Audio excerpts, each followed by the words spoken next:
Personalizing student engagement is only possible when enrollment management and MARCOM are aligned. At Abraham Baldwin Agricultural College, Ryan Hogan's team uses Element 451 to improve student outcomes. They love the AI functions where if they're coming up with an email campaign, they can ask it to help develop something and then they go in and edit that. They also really enjoy the use of the landing pages for the campaigns that we build. So not only do we design emails and things, but we can also have landing pages that can give information to our students. And so it really brings the team together. So our enrollment staff is helping identify what the issue is, and then the marketing and communication staff can collaborate with them in Element to provide the solution for the problem we're trying to solve. Aligned teams create better experiences for students. Visit element451.com to learn how an AI-first student engagement platform fuels a smarter, more connected campus experience.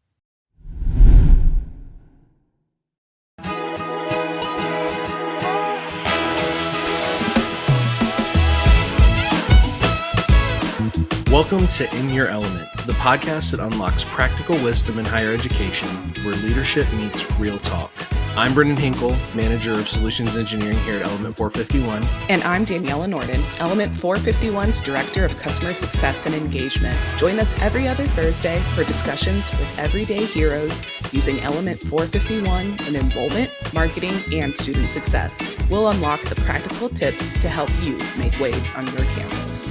In Your Element is a part of the Enrollify Network, a robust collection of podcasts designed to help higher education professionals like you grow. Explore our other shows at enrollify.org or check out some of my personal favorites linked in the show notes below. Enrollify is made possible by Element 451, the leading AI-powered all-in-one student engagement platform, helping institutions create meaningful, personalized, and engaging interactions with students. Learn more at element451.com.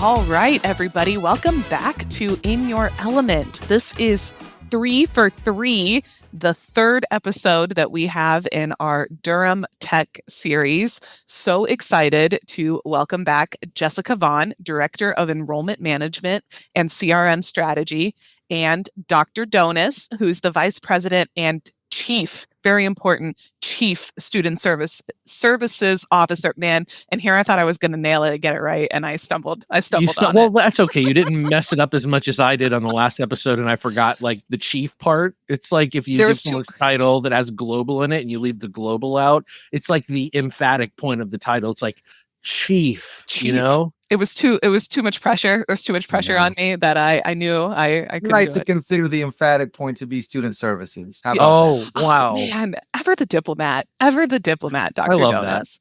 I love this. Well, if you all have been following the journey so far, we have covered how Durham Tech chose to partner with Element 451, and partner is really the important key there. The episode you want to listen to is choosing a partner, not a platform. A really great story about how Durham Tech really found Element and how Element really found Durham Tech and the success that we've had together. And then the prior episode was all about student success, how Durham Tech is using Element 451 to drive student success. And now this episode, we're going to wrap it up, put a nice little bow on it, and talk about results, right? Because that's what everybody's here for. The impact, the outcomes, what lessons y'all have learned, what data you're tracking, what feedback you've received over the last couple of years, and maybe also sharing some of the tangible ways that Element has really helped improve that student experience on campus. So I think all of us want to know about data. We all have questions about what works and what doesn't work. So we're excited to get this started. We're excited to hear what you all are doing. I'll ask the first question. We'll jump right in there.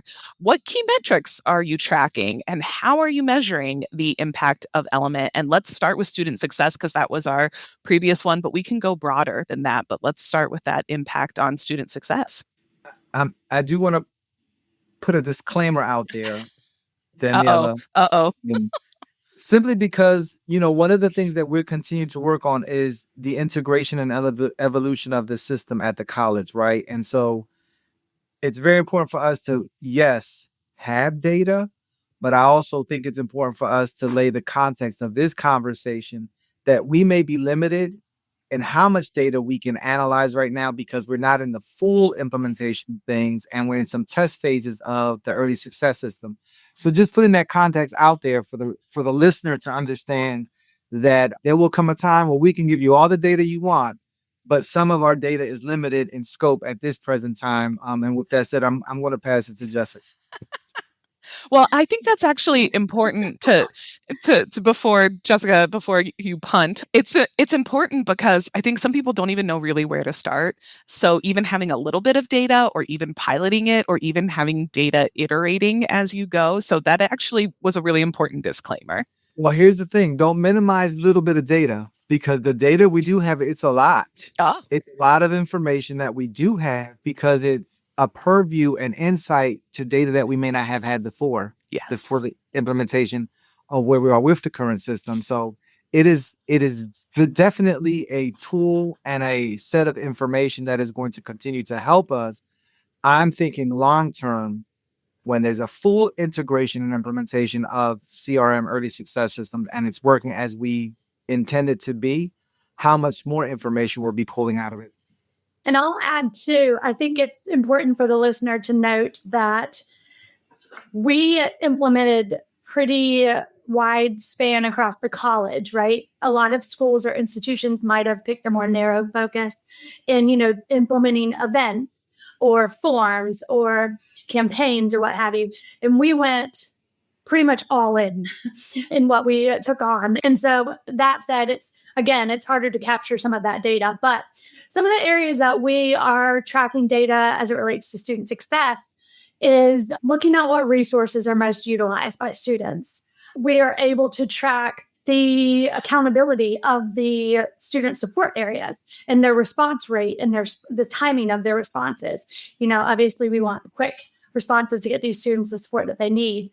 We will look at retention once the pilot is over. We'll look at the retention data of our courses and how the differences between previous courses and this course that we implemented, the student pulse check and the faculty referral form. So those are some areas that we'll look at. And then from a student perspective, we're collecting feedback on the communication cadence of the early success system, making sure that we're not inundating these students with too much communication and that they're okay with us texting and emailing.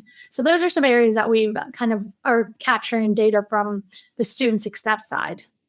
In what ways really has Element changed the way that you've been able to engage? And has the metrics and the data you've collected, has it allowed you to kind of shift in what your approach is from what you initially thought? I think one of the ways that this process has forced us to reconsider how we communicate and the content of that communication to students. When you're thinking of a new platform and you're thinking of an opportunity to engage students at a higher level, what is the tone of your messaging? What is the content of that message? And so for us, we had to go back and look at the materials that we communicated prior and now make some adoptions and adaptations to that language and that content. One, because you have a different platform, which is the texting platform, and then you still have the option of communicating via email. What we wanted to make sure we were doing is that we were looking at this content and making sure that it was not only by the recipient, but digestible as well. There's so much information we are providing our students when we're trying to communicate with them that I believe at times we can over-communicate messaging and we can inundate an individual with too much information where guess what? They walk away from the message. They're not even looking at the content of the messaging anymore because you've overwhelmed them with too much information. So for us, it was how do we now utilize and leverage a system that can be organized in a way to be intentional of communications towards an individual, and it can be parsed out, it can be delayed in intervals, and it can be chunked into smaller topics and categories that allow for that content to be received well, to be understood, and that the individual student can take action upon it. And so I believe that was one of the biggest steps that we took forward, was reviewing our content and how we were communicating with students to begin with. So it's a helpful opportunity from an organizational perspective to really start thinking about more intentional communication towards students. I think the second piece is really trying to make sure that whatever we develop and create is not only well received, but that it makes sense for the student and it's timely and it's appropriate, and that we promote a wantingness of that student to engage and interact with us through that modality of communication at that moment. Jess, I don't know if you have another perspective to add. I was going to say one of the things that struck me, I'll take the handoff for Jess. That when we were working together was how intentional y'all were about setting out the behaviors that you wanted students to take. So for student success, for example, when we were building out some of those workflows, like the team would say, hey, if a student comes in with this pathway, for example, and is assigned this person, then create this task. And it was more proactive, I feel like, than it was reactive. And before there was a shift that was like, oh, we know we need them to apply by this date, so we'll just send that message out to apply. But now it was a switch to when the student does these things, regardless of time or date or place, we can still interact with them or support them or get them connected to that advisor or that person that they need to be connected to without waiting. So I think it sort of shifted from that reactive to proactive approach. And I may be taking a leap there, but I definitely saw that when we were building things out. No, we would agree with you. Yeah. That's definitely the intent here. We no longer can sit idle and expect students to come to us. How are we pressing the matter? How are we lifting up the supports and services that we provide? How are we encouraging students to get connected? How are we promoting our tutoring services? How are we engaging students to say, hey, we have counseling available for you. We have this opportunity as it relates to financial assistance available to you, right? Our students come and go. They're transient students. If they have other priorities in life, they don't have time to just hang around on the college campus anymore and just, be with friends and try to engage with us. They're coming and going so quickly. And we just need to make sure that they are aware of what it is that we're doing, what we're offering, and how do we capitalize on that opportunity to make that connection from that need to that service. Yeah, I think one of the other places I saw that in too was right at the beginning when we were implementing what was BoltBot then, but now it's, Bolt Assistant and Bolt Agents. But thinking about the automated replies that you all had set up, where you were directing students to go when these queries came in, and knowing what you wanted them to do. Oh, if they were interested in health and wellness, this was the route that they took, or this was where they went. Or if they were interested in, or if they were a current student, right, and needed help with something else, like building out those pathways for students to go. That was one of the earliest places I think I saw that mental shift happen on campus. All good stuff though, yeah. As you've been engaging and supporting these students, do you have some specific outcomes? How has retention been? How has engagement been since you implemented Element 451? It is a fair question, but I want to do right and be judicious on providing a proper response, because Daniella, that's only one piece of the puzzle, right? Because we talked about this in the last podcast. The tool is wonderful, but if you don't have the people behind the tool to then follow up, where there's engagement that's needed with a student and a person, then the tool is not as effective as we would like it to be. And so to your question, and to be very fair, we have done a lot of work here at the college to improve how we serve and support our students. One of them is the integration of Element 451 through a CRM and our early success system. Other things that we've adopted and improved upon and have changed over time is we've adopted a framework for success coaching at the college. So that's another piece of the puzzle here, right? Because now we have our success coaches utilizing Element 451, not only to engage and communicate with students, but also to follow up with them when a referral form comes through, soliciting some type of need, right? And making a request for some level of support. And so while I love the idea of placing direct correlation between one thing and yielding a result, sometimes that's not easy in student services. Sometimes that's not easy because you have multiple players and multiple things happening at the same time that contribute to that level of success. Again, just laying the groundwork and being fair. But and now I'm passing it to my colleague Jessica. But with Element, we have a lot of AI features that do help our work, right? So, we started with the bot. I think that's where we led laid the groundwork with the bot, implementing that. And then we slowly added some agents. Well, they were assistants, right? And now we have agents. And so, with that, we do have some data there because that's been going on for 3 years now. We've had that in place, not the assistants, but the main Bolt bot. Ours is DT. But, we've saved over 60 days of human interactions just in, a short span. That's not over the 3 years. I think that was the last year.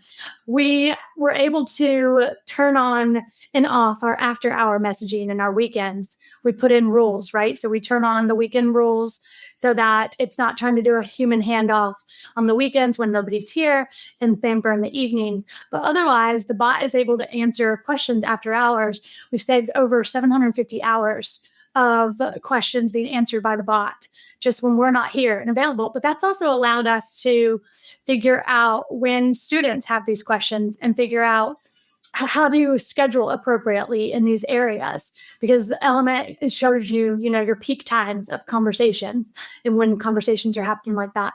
So it's able to identify those peak times that we can schedule accordingly.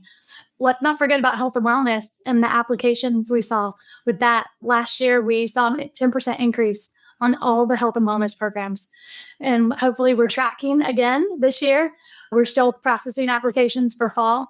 So hopefully we see the same increase. But that was huge, right? And we've talked about this, how we've gone from paper to Element, and the time it has saved, the amount of consistency in the communications that we can do.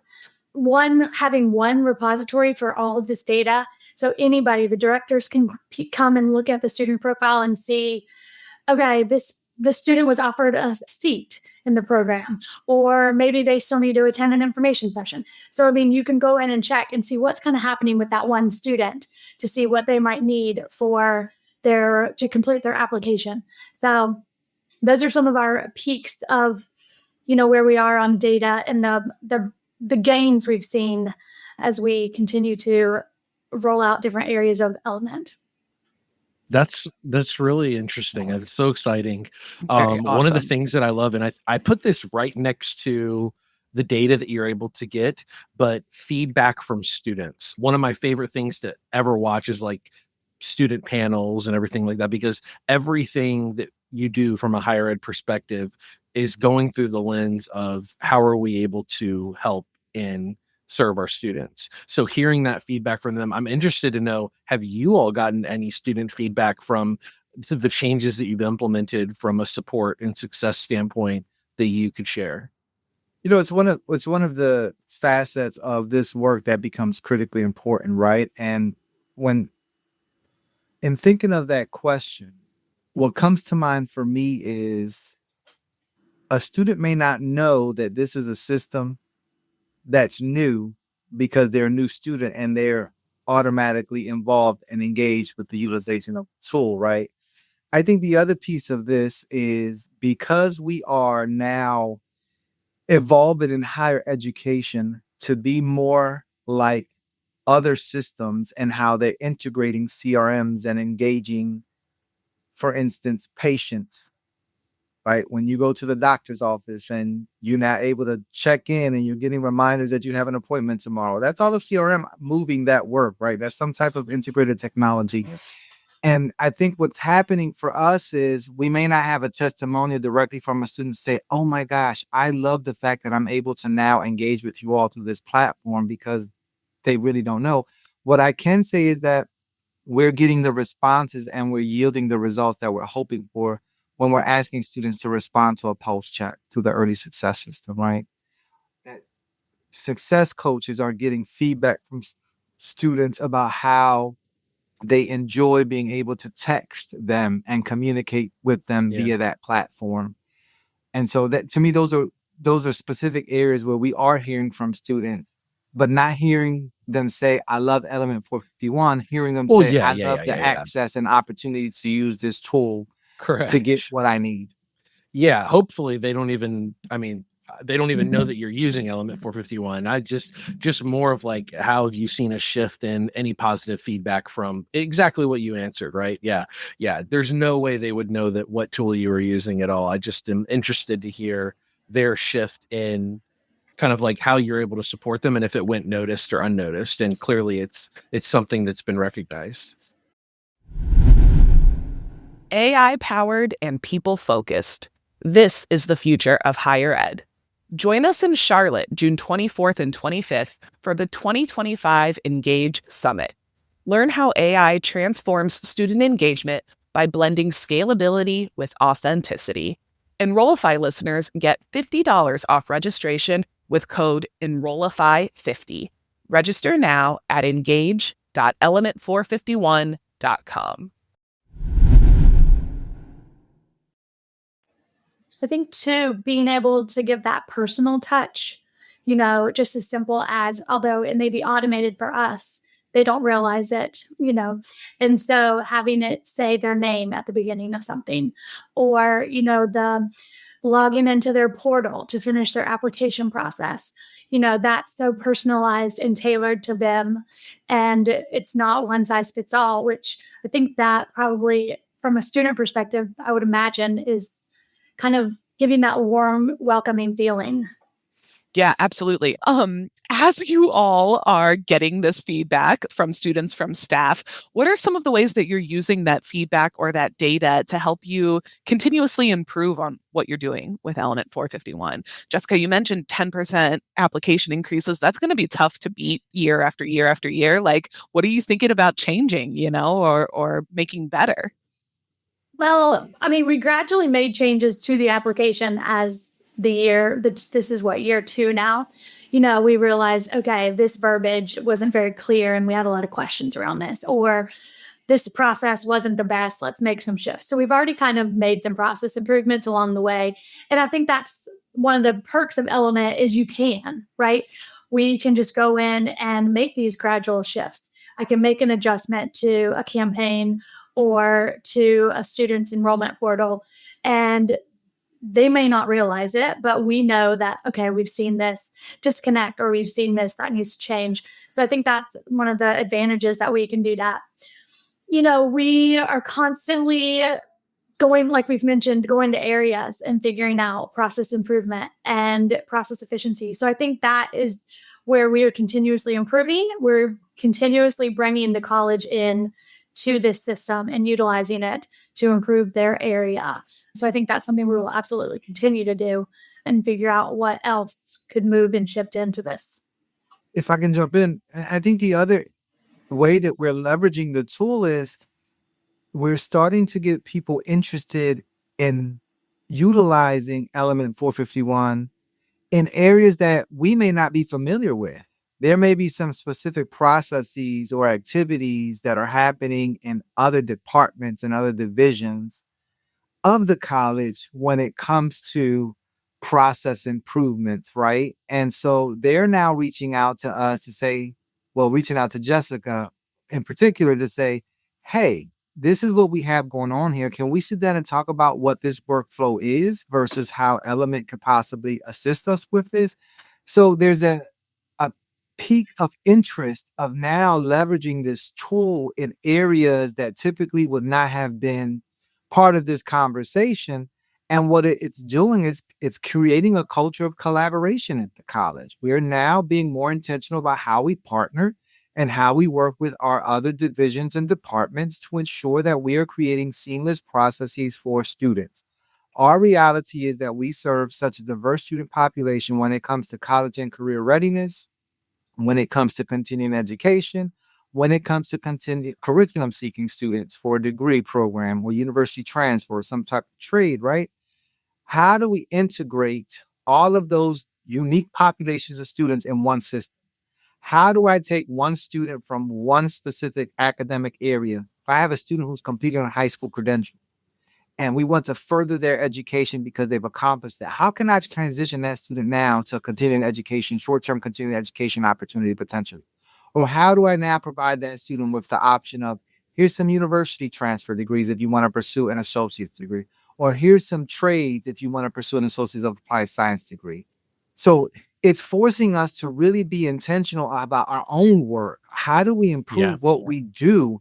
And how do we ensure that the student is the focus of this and that their experience is one that is gratifying to them? That way we maintain their engagement. That way we maintain their commitment. That way they continue to persist and move onward. And the hope is that they will build enough capacity, gain enough from us that they're moving toward that long-term, short-term goal that they've established for themselves. What's beautiful about what you just said, and this goes back to the second episode, and it also goes back to what you said earlier, whenever we said, hey, what data and analytics have you pulled on? You're like, well, we can't only attribute it to Element because we've been able to, the catalyst of all this has been, we've now have new departments and we've rethought this process and that process. What you have done as a team is you've opened the door to make change normal. And the tool that Element is what's allowing you to do that. But you'll never be able to solely attribute it to just the tool, right? Because now you've developed what did we say on the last episode? A culture of curiosity now of, whoa, if that's possible there, what's possible here? And now people are open to change, which we talked about on the last episode, is a rare thing to achieve at an institution. Daniella can tell you, she works with schools day in and day out that resist change like no other. But if you can develop that as a culture to be curious and to be open to change, the possibilities are endless. And I think that's what you guys are seeing now. And it's not something that's easy or it's not something that's quick, but it's something whenever you have the possibility there and people open to it, you can do anything. It's so true. It's so true. Speaking of change, what's next for all y'all? What's coming down the pipeline? What's going to change next? Oh my gosh, we have so much ahead of us, right? I mean, we are getting our integration almost completely finalized. We have a few more things that we're trying to work out. The health and wellness applications in. We're getting ready to add a continuing education program to that application. We have paramedic in as their own application. We will continue to integrate forms, events. I mean, we have over 80 events already published. So the college is pretty on board with the events, and we'll continue to utilize that. We see great return with events. I don't know if we highlighted our open house. We had open house in Element, right? And we decided, let's just send out this mass communication to all the prospects. And we went from 70 registered to over 500 registered. Whoa, Jessica. Yeah. Wow. Highest turnout we've ever had at an open house event. We were not even ready. They were at the doors before we were even fully set up, ready to come and check in. So we're like, okay, we need to be more prepared next year. So yeah, we will continue to utilize Element, and you guys keep kind of, expanding appointments. You guys just implemented some changes with that. We will be 100% looking into those changes to see how we can utilize appointments more. I mean, it's endless. I think it's important to lift that message up that Jessica just mentioned, right? Because I think what I've appreciated and continue to look forward to is anytime we're being creative and innovative in our approach on what we're trying to improve upon and enhance, we always are able to come to you and say, hey, this is kind of what we need. And I don't think there's been one instance, in my opinion, where anyone has said, no, we can't do that, Abe. It's, let us think about that. Let me go to the engineers and let me talk to the developers to see if this is possible. And the appointments is one big piece of that. We have so many different ways right now to schedule an appointment with an employee at the college. Unfortunately, if I'm a student and I'm meeting with Daniella and trying to connect with Daniella has one way of me setting up a meeting. Then I now need to meet with Jessica, and it's a whole different way. Well, guess what?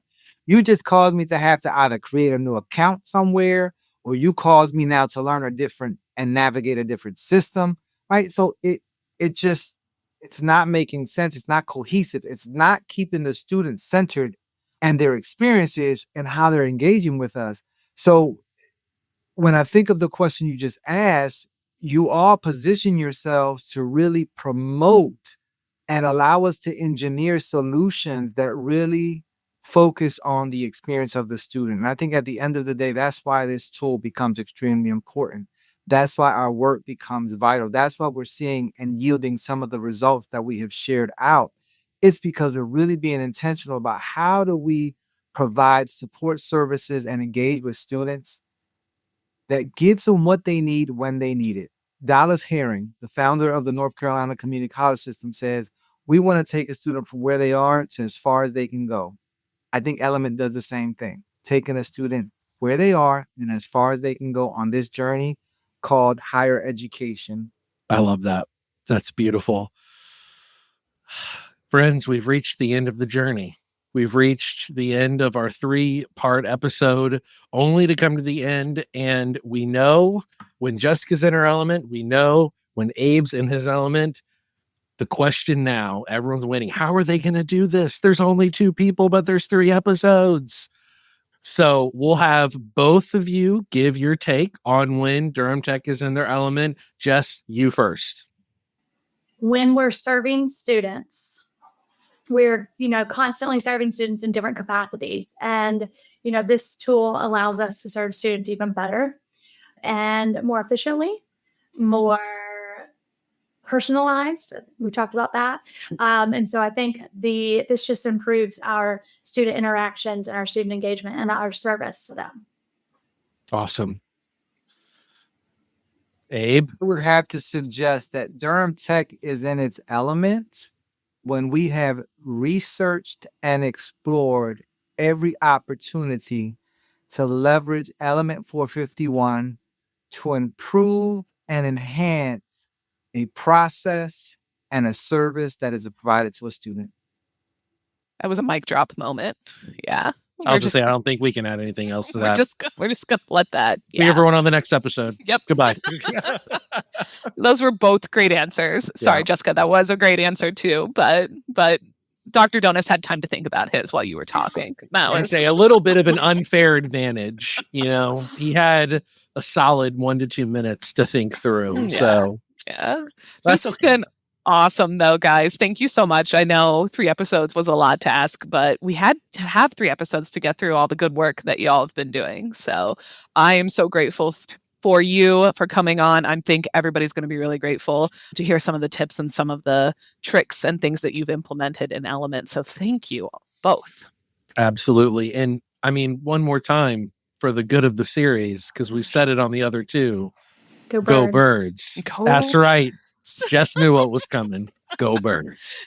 We got some feedback on that on LinkedIn. Some people were not happy. It was just Doug. Doug works with us, so we're not worried about that. We'll convert him. Yeah. All right. Thanks, guys. Bye, everyone. Thank you. Have a good one. In Your Element is part of the Enrollify podcast network. If you like this podcast, chances are you'll like other Enrollify shows too.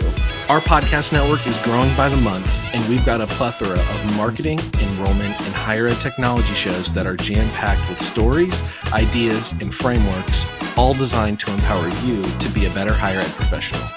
Our shows help higher ed marketers and enrollment professionals find their next big idea and feature a selection of the industry's best as your host. Learn from Mallory Wilsey, Artis Kadu, Maya Demishkovich, and so many other of your favorite leaders in higher ed. Enrollify is made possible by Element 451, the leading AI-powered, all-in-one student engagement platform, helping institutions create meaningful, personalized, and engaging interactions with students.